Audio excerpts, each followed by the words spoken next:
Hello. Hello. As you can hear, we are in the middle of barking. In this episode of A Pup In The Life, we are going all over for a walk. And we are recording the podcast just like any time we do it. So in today's pod, trigger warning, death. And if you don't want to hear us talking about this, you might have just experienced the death of a loved one. You might are experiencing something that maybe doesn't, for any shape or form, you are triggered by this topic. Please avoid listening to this pod and just, if you're new, just go back, listen to other things that we did. If you're not, maybe, I don't know, just subscribe and follow us and wait for the next episode tomorrow. So, in today's pod, Mom recently did a meditation, and I don't know if you know, but I love when Mom is meditating on her nail bed. It's called Shakti Mat, and this is not an advertising, but Mom likes a lot to stay on those basically nails. I don't know. I don't really like them, so I don't know what she finds interesting about them, but apparently they relax her at the point to which she also bought a nail pillow and a nail headband. But anyways, this is not a nod for them. There are many others on the markets, but they are like acupuncture mats, so simulating blood pressure and blood circulation, and giving a bit of unwind to that end, tiny bit. So in today's pod, I love when Mom meditates. I didn't go there, but I went a couple of days ago. She just stays naked from basically the top up, and from the hips. Sorry, the hips up, and she stays with a blanket on because, of course, it's quite cold. If you think about it, to stay on the acupuncture mat on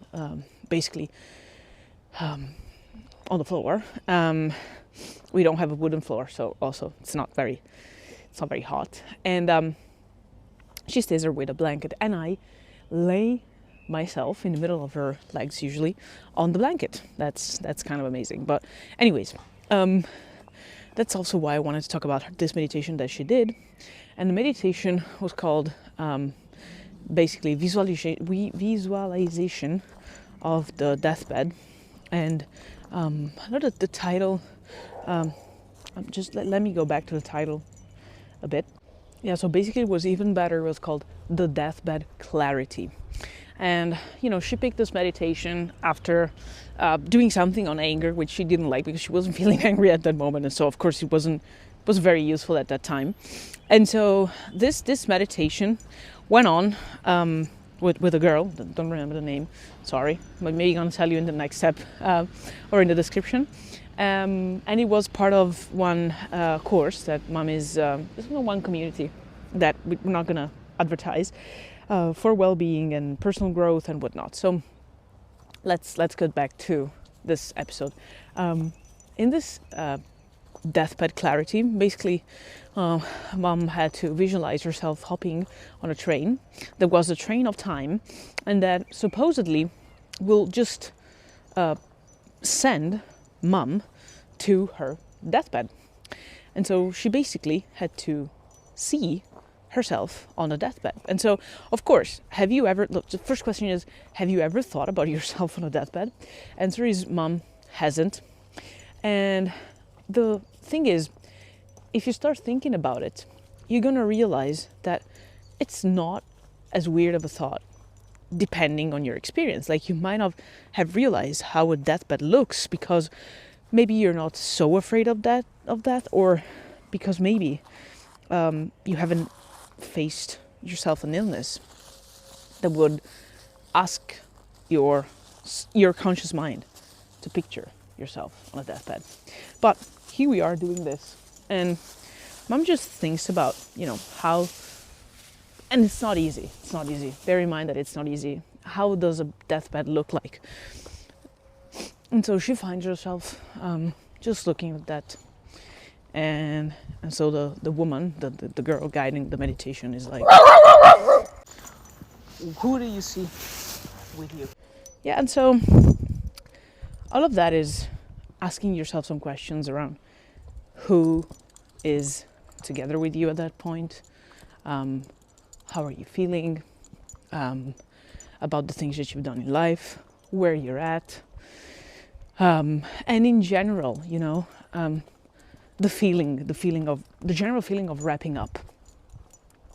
But the key question is not asking yourself how do you feel in terms of generic terms.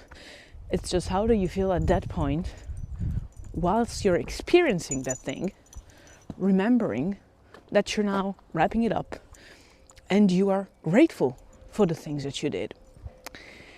But if you're not grateful, just ask yourself, what would you have done differently? What would you have done? What things would you have hoped to have a second chance at? Who are the people that you would like to have around, and people that actually maybe were with you and you want to say thank you to? How do you want to live this world, and how do you think the people that are together with you are going to actually feel about it? What's the world you're going to leave behind? And it was a 15-minute meditation, and at some point this meditation ends and you're going to be faced with this lots of questions around the people, around the experiences, around the feelings, around the life that you've built for yourself actually. And you're going to hop back to the train of time, and you're going to leave yourself on the deathbed and just go back to your today life. And you're going to be grateful for the things that you've seen that are already there, and for the path that you're going towards. And so you might want to ask yourself, why are we sharing all of this? Well, first off, because as a dog, I don't conceive time, so I have no idea. But one of my fellow pets actually was a cat. This morning actually died, and it was a pet of my mom's family, like not my actual family, but let's say my extended family, if you will. And I've never met her, but she probably went on some stroke or some brain and neurological damage that wasn't possible to retrieve, and she was very old, 19, and she just died. So it was funny that this meditation came about right after this thing is, and I mean, mom didn't even know her, but it just happened at that moment. And it happened today. And maybe, it's not a case. Maybe it's not random. But anyways, you might ask yourself why. And I think this is the first time that mom has heard this, and the first time that really mom is facing, probably the first time that mom is facing such questions. But the thing is that you probably, and we all probably, especially you humans, I'm not able to because I'm a dog, but probably should have done it a bit before. Should have done it earlier. Should have done it with maybe not just once, and this is just the first time that we're undergoing this. And not because, of course, it's gonna wane away the surprise effect. Because, of course, now we know what this meditation entails, but if you stretch it a bit and talking about how we would need to have an older version of us just telling us the many things that we wish we could hear from our 85, 90, 100-year-old self.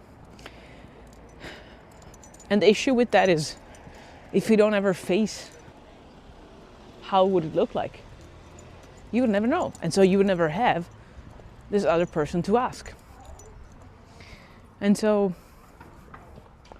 in today's pod, I just want to push you to ask yourself a bit such questions, to just try to see, just try to understand.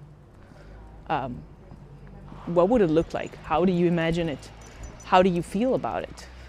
What would you like to have accomplished? And then just detach yourself from that.